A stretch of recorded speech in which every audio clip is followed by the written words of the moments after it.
ماشاءاللہ، یہ تھے ہمارے آج کے معزز مہمان حضرت مولانا محمد یاسین شاہ صاحب، جو مقصد آمد رسول صلی اللہ علیہ وسلم بڑے احسن انداز سے بیان فرما رہے تھے۔ اب میں آگے بڑھوں گا، اس سلسلے کو آگے لے جاتے ہوئے میں اب دعوت خطاب دوں گا وکیل ناموس صحابہ مجاہد اسلام حضرت مولانا محمد اکرم عثمانی صاحب، صدر راہ حق پارٹی ضلع لاہور سے ملتمس ہوں کہ وہ تشریف لائیں اور اپنے خیالات کا اظہار فرمائیں۔ نعرہ تکبیر، نعرہ تکبیر، شان رسالت، اعلیٰ دیدار ختم نبوت، عظمت صحابہ، نعرہ تکبیر۔ الحمدللہ وکفا وحدہ والصلاة والسلام علی من لا نبی بعدہ، اما بعد، اعوذ باللہ من الشیطان الرجیم، بسم اللہ الرحمن الرحیم۔ هو الذي بعث في الأميين رسولا منهم يتلو عليهم آياته،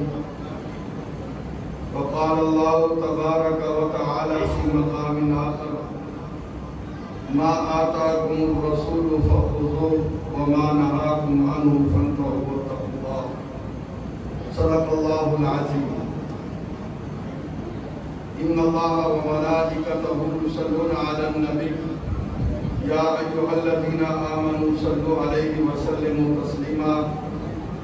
اللهم صل على محمد وعلى آل محمد كما صليت على إبراهيم وعلى آل إبراهيم إنك حميد مجيد۔ رب اشرح لي صدري ويسر لي أمري واحلل عقدة من لساني يفقهوا قولي۔ رب زدني علما، رب زدني علما، رب زدني علما۔ سبحانك لا علم لنا إلا ما علمتنا إنك أنت العليم الحكيم۔ حضرات محترم، میرے انتہائی واجب الاحترام معزز علماء کرام، سامعین، بزرگوں، دوستوں اور اس مسجد کی انتظامیہ، آپ تمام حضرات مبارکباد کے مستحق ہیں کہ آپ نے حضور علیہ السلام کی نسبت سے یہ خوبصورت پروگرام سجایا اور اس علاقے میں اللہ کے اس گھر میں علماء کرام کو دعوت دی اور آپس میں مل بیٹھے دین کی نسبت سے اور علماء کی گفتگو سماعت فرما رہے ہیں۔ اللہ تعالیٰ آپ کا، میرا، ہم سب کا یہ مل بیٹھنا قبول و منظور فرمائے۔ میں اکثر آپ اللہ سے یہاں اس مسجد میں مخاطب ہوتا رہتا ہوں اور مجھ سے پہلے حضرت مولانا یاسین صاحب نے مفصل انداز میں، خوبصورت انداز میں حضور علیہ السلام کے مختلف پہلو اپنے خوبصورت انداز میں آپ حضرات کے سامنے پیش کیے۔ میرے بعد بھی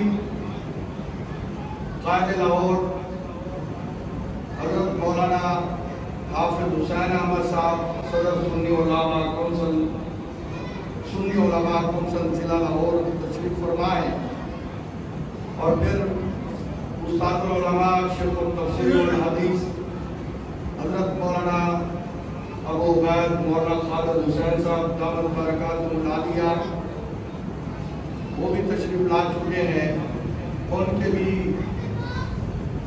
مواعظ حسنہ سے ہم مستفید ہوں گے۔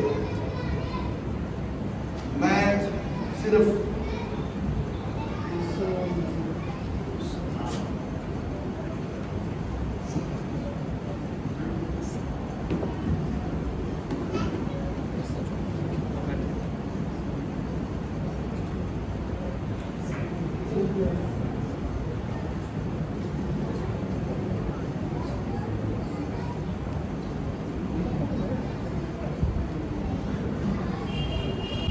مقصد ہے آپ علیہ السلام کی آمد کا مقصد کہ آج کے اس کانفرنس کا عنوان ہے، اور آپ کے مقاصد قرآن کریم میں مختلف جگہوں پر مختلف انداز میں بیان کیے گئے ہیں، اور حقیقت جو ہے جس چیز کی آج ہمیں اشد ضرورت ہے، اور وہ بھی یہی ہے کہ آپ علیہ السلام کے جہاں پر ہم آپ کی زلفوں کا، آپ کے چہرے کا، آپ کے جو ہے ایک ایک جسم کے حصے کا ذکر کرتے ہیں، کرنا بھی چاہیے، اور یہ ہمارے ایمان کا حصہ ہے، لیکن اس سے کہیں بڑھ کر ہمیں حضور علیہ السلام کے دنیا پہ آنے کے جو مقاصد ہیں انہیں بھی پہچاننے کی ضرورت ہے، ان پر بھی عمل پیرا ہونے کی ضرورت ہے۔ صحابہ کرام رضوان اللہ تعالی علیہم اجمعین نے حضور علیہ السلام کے اس دنیا پر آنے کے مقاصد کو پہچانا، پڑھا، اس پر عمل کیا، وہ دنیا پر کامیاب ٹھہرے۔ وہ لوگ جنہیں بکریاں چرانی، جانور چرانے نہیں آتے تھے، آپس میں ایک دوسرے سے چھوٹی چھوٹی باتوں پر جھگڑے کیا کرتے تھے، حضور علیہ السلام کے آنے پر حضور علیہ السلام کی تربیت کا ان پر یہ اثر ہوا کہ پھر وہ جو پہلے کسی کو ایک جگہ سے گزرنے میں راستے میں آر محسوس کرتے، رکاوٹ ڈال کر کھڑے ہو جاتے اور اس پر ایک دوسرے کو قتل کرتے، خون کی ندیاں بہاتے، پھر دنیا نے دیکھا کہ وہی لوگ ایک دوسرے پر مرتے ہوئے نظر آ رہے ہیں۔ یہ حضور علیہ السلام کی محنت کا اثر تھا۔ قرآن کریم میں اللہ تعالیٰ فرماتے ہیں قُلْ إِن كُنتُمْ تُحِبُّونَ اللَّهَ، اے میرے محبوب آپ ان اہل ایمان سے کہہ دیجئے کہ اگر یہ چاہتے ہیں کہ اللہ ان سے محبت کرے۔ اس آیت کریمہ کا شان نزول بھی آپ جو ہے سماعت فرمائیں کہ یہود و نصارہ وہ فخر کیا کرتے تھے۔ یہود حضرت عزیر علیہ السلام کے ماننے والے تھے، وہ آپ کی تعلیمات کو ماننے کی بجائے وہ یہ سمجھتے تھے آپ کو ہم جو مقام آپ کا ہے اس سے جتنا بڑھائیں گے اسی میں عزت ہو۔ تو انہوں نے کیا کیا؟ انہوں نے یہ کہا کہ عزیر علیہ السلام اللہ کے بیٹے ہیں، نعوذ باللہ۔ عزیر علیہ السلام کی تعلیمات پر عمل نہیں کیا، ان کی تعلیمات سے بغاوت کی اور ان کو یہ کہہ دیا کہ یہ اللہ کے بیٹے ہیں۔ ظاہراً محبت میں کیا کیا؟ درجہ بڑھایا۔ محبت اسی کو کہتے ہیں کہ جس سے محبت کریں اسے عزت دیں، اسے اچھے مقام اور مرتبے پر بٹھائیں، اپنے آپ سے بلندی پر فائز کر کے بٹھائیں تاکہ عزت محسوس کریں۔ عیسائیوں نے کہا اچھا، انہوں نے حضرت عیسیٰ علیہ السلام کو بجائے اللہ کا نبی ماننے کے، بجائے آپ کی تعلیمات پر عمل پیرا ہونے کے، انہوں نے کیا کہا کہ عیسیٰ علیہ السلام اللہ کے بیٹے ہیں۔ تو اللہ تعالیٰ نے اپنے محبوب پاک صلی اللہ علیہ وسلم کو یہ فرمایا میرے محبوب آپ اپنی اس امت کے ان لوگوں کو، ان اہل ایمان کو یہ بتا دیں کہ اگر یہ لوگ بھی یہود و نصارہ کی طرح کریں گے کہ حضور علیہ السلام کے لائے ہوئے نظام کو، آپ کی تعلیم کو نہیں مانیں گے، آپ علیہ السلام کی تربیت جو صحابہ کرام کی اس کے مطابق اپنی زندگی نہیں گزاریں گے اور حضور علیہ السلام کی ماننے کی بجائے انہوں نے بھی اگر مقابلے میں حضور کے درجے کو بڑھانے کی کوشش کی تو پھر ان کا ایمان بھی ضائع ہے، یہ بھی قابل قبول نہیں ہے۔ ہاں اللہ کے محبوب بننا چاہتے ہیں، اللہ کی محبتوں کے محور بننا چاہتے ہیں، اس کی محبت کو حاصل کرنا چاہتے ہیں تو انہیں کہہ دیجئے کہ آپ کی اتباع کریں۔ قُلْ إِن كُنتُمْ تُحِبُّونَ اللَّهَ، کہ یہ آپ کی اتباع کریں پھر میری محبت نصیب ہوگی۔ فَاتَّبِعُونِی، آپ کی اتباع کریں میری محبت انہیں حاصل ہوگی، اور میری محبت جس سے مل جاتی ہے ان کے گناہ بھی معاف ہو جاتے ہیں۔ میری محبت جنہیں حاصل ہو جاتی ہے ان کے درجے بھی بڑھنا شروع ہو جاتے ہیں۔ میری محبت جنہیں حاصل ہو جاتی ہے انہیں اللہ تعالیٰ جنت بھی ان کا مقدر فرما دیتے ہیں، دنیا بھی ان کی آسان فرما دیتے ہیں۔ ایک مرتبہ ایک صحابی نبی کریم صلی اللہ علیہ وسلم نے جب یہ آیت اتری یا ایھا الذین آمنوا اتقوا اللہ وقولوا قولا یا ایھا الذین آمنوا لا تقدموا بین یدی اللہ ورسولہ واتقوا اللہ ان اللہ سمیع علیم یا ایھا الذین آمنوا لا ترفعوا اصواتکم فوق صوت النبی، اے لوگوں اپنی آوازوں کو حضور کی آواز سے پست رکھو۔ وہ صحابی نے مسجد میں آنا چھوڑ دیا، آپ علیہ السلام نے صحابہ کرام میں سے ایک صحابی کو بھیجا، جاؤ معلوم کرو وہ مسجد میں کیوں نہیں آ رہا۔ جب وہ صحابی سے پوچھا گیا، انہوں نے کہا یار میری آواز بہت بلند ہے، زندگی میں نہ جانے میں کتنی مرتبہ بولتا رہا اور میری آواز حضور سے بلند ہوتی ہے، یہ تو گستاخی ہے، میں تو بے ادبی کرتا رہا۔ آپ علیہ السلام نے فرمایا جاؤ اسے بتا دو تم نے بے ادبی نہیں کی، کیوں کہ تم تو دل سے میرا احترام کرتے ہو، اور ان آیات کو اترنے پر تم نے اپنے آپ کو یہ سمجھا کہ تم سے بے ادبی ہوتی رہی، لہذا جو شخص دل سے حضور علیہ السلام کی قدر کرتا ہے، ایمان اختیار کیے ہوئے ہے، وہ یہ سمجھ لے کہ وہ حضور علیہ السلام کی بے ادبی نہیں۔ سیدنا فاروق اعظم رضی اللہ تعالیٰ کتنے عظیم انسان ہیں، ان کے متعلق آتا ہے جب یہ آیت اتری تو انہوں نے اپنی آواز کو اتنا آہستہ کر لیا کہ بعض اوقات صحابہ کرام کان لگا کر بار بار بات پوچھ کر آپ سے بات کو سمجھنے کی کوشش کرتے تھے۔ ایک مرتبہ نبی کریم صلی اللہ علیہ وسلم نے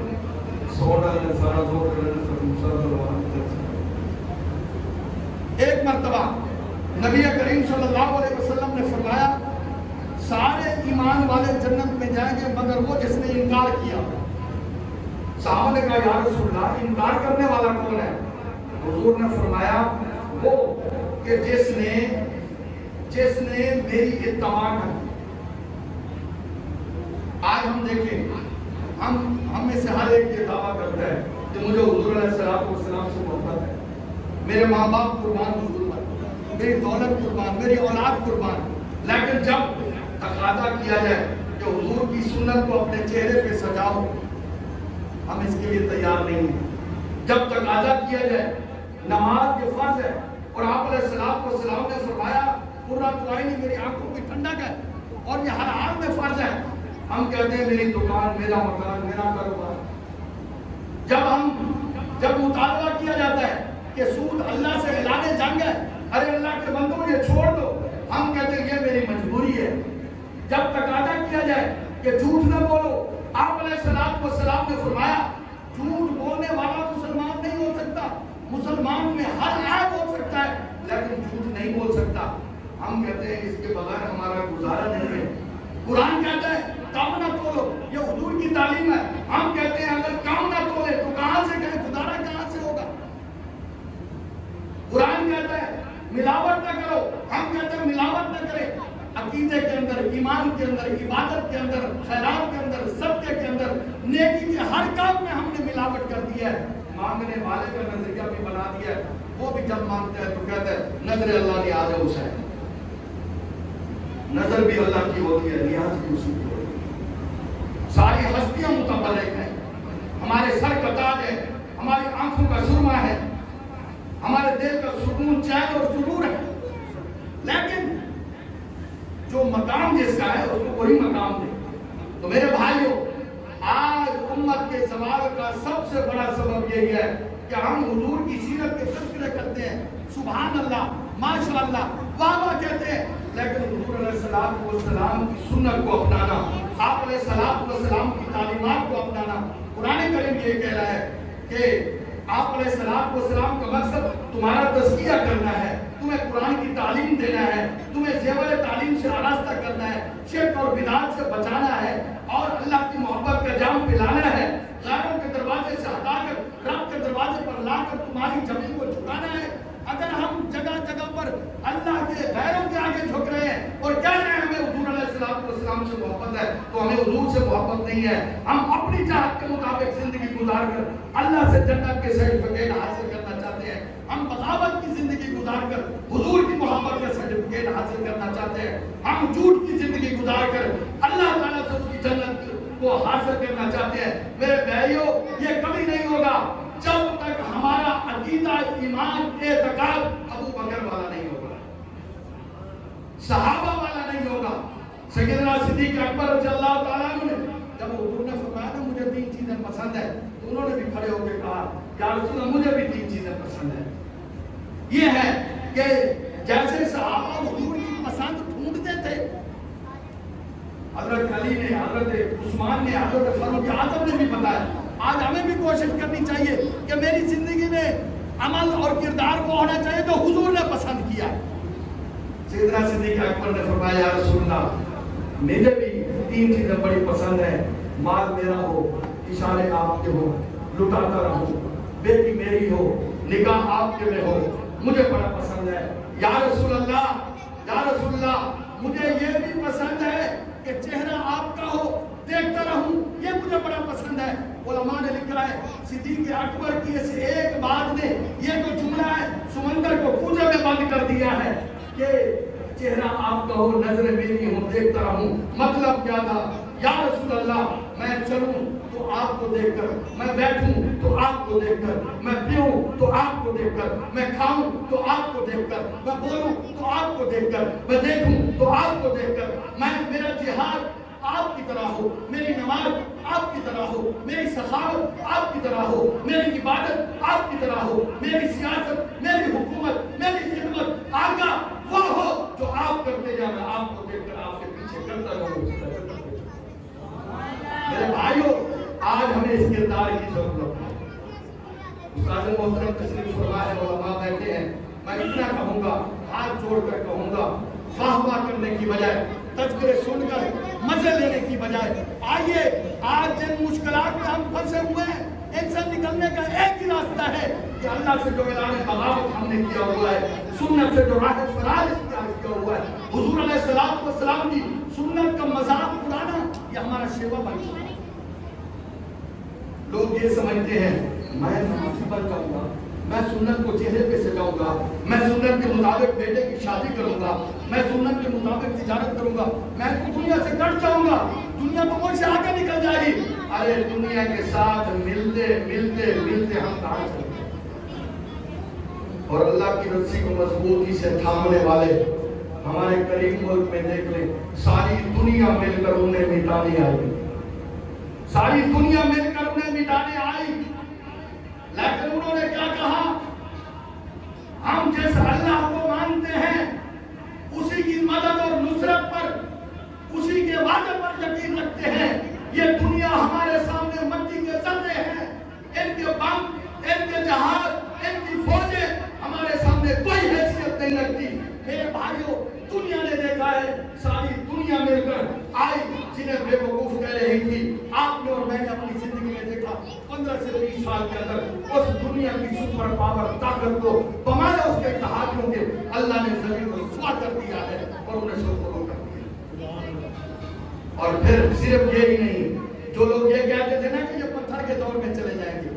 آج وہ ہم سے خوشحال زندگی گزار رہے ہیں، آج وہ سر اٹھا کے چل رہے ہیں، وہ اپنی مرضی کے فیصلے کر رہے ہیں، اپنی مرضی کا نظام نافذ کر رہے ہیں۔ وجہ کیا ہے؟ وہ اپنے خالق سے مخلص ہیں، اپنے رسول سے مخلص ہیں، قرآن کریم سے مخلص ہیں، اللہ کے دین سے مخلص ہیں۔ میرے بھائیو ہم اگر چاہتے ہیں کہ ہم بھی وہی نظام دیکھیں تو ہمیں حضور علیہ السلام کی محبت کے حصول کے لیے، آپ کی سنت کے حصول کے لیے اور اس کی تلاش کے لیے صحابہ کرام کے در دولت میں آنا ہوگا، ان سے وابستہ ہوگا، جن کے پاس جانے کے بعد ہمیں پتہ چلے گا حضور کا کردار کیا ہے، حضور کی تعلیم کیا ہے، حضور کا اخلاق کیا ہے، حضور کی تربیت کیا ہے، حضور علیہ السلام نے معاشی نظام کون سا دیا ہے، حضور علیہ السلام نے سیاسی نظام کون سا دیا ہے۔ آئیے آج کے ہمارے پاس وقت ہے، اپنی خواہش کو چھوڑیے، ذات کو چھوڑیے، بلکہ میں تو یہ کہوں گا آج جن حالات سے ہم گزر رہے ہیں، جن کو آج گالیاں دے رہے ہیں، آنے والے الیکشن میں ذہن میں رکھ کے انہیں کو ووٹ دے، ووٹ دیتے ہیں بددینوں کو، بد کرداروں کو، رساگیروں کو، چوریاں ڈکیتیاں کرانے والوں کو، رب کے دین کا مذاق اڑانے والوں کو، اور جو آپ کے ساتھ بھی مخلص نہیں ہے، اللہ کے دین کے ساتھ بھی مخلص نہیں ہے، ملک کے ساتھ بھی مخلص نہیں ہے، اور محاسبہ کرتے ہیں علماء، اور جب وقت آتا ہے پھر کہتے ہیں اللہ انہیں تباہ و برباد کرے۔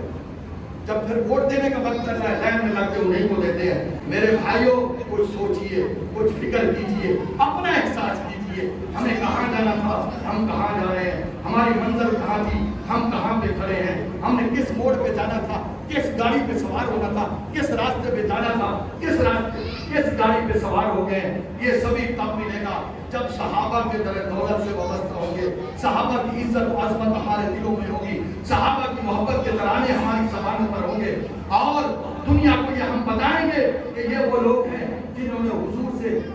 اگر کسی نے مٹکا شراب کا سر پہ اٹھایا ہے، حضور سے حرمت کا سنا تو اسے گرا دیا، کسی نے سونے کی انگوٹھی پہنی ہے، حضور نے حرمت کا کہا تو نکال کے پھینک دی ہے۔ کہنے والے نے کہا ہے اللہ کے بندے اتنی قیمتی انگوٹھی ہے، اسے جیب میں ڈال دیتے، بیوی کو دے دیتے، وہ کچھ اور بنا لیتی، تم نے اسے زمین میں پھینک دیا۔ فرمایا مجھے وہ چیز سے قطعاً محبت نہیں ہے جس سے میرا محبوب ہے۔ یہ ایمان اپنانے کی ضرورت ہے، یہ عقیدہ اور یہ جذبات اپنانے کی ضرورت ہے۔ اللہ کریم مجھے آپ کو، ہم سبھی کو کہ ہے سنت عمل کی توفیق نصیب فرمائے۔ وآخر دعوانا